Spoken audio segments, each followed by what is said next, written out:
Hey guys, in this video, I will show you how to use Quick Sign In on Roblox. Alright, let's begin. First, go to the device you want to sign in on and select Sign In.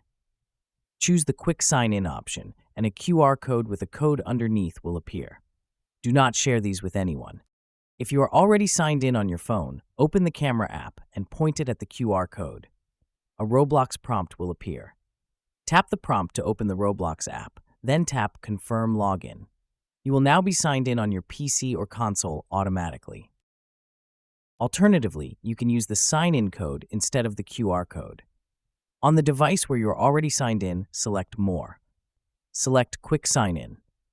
Enter the sign-in code into the box and select Enter.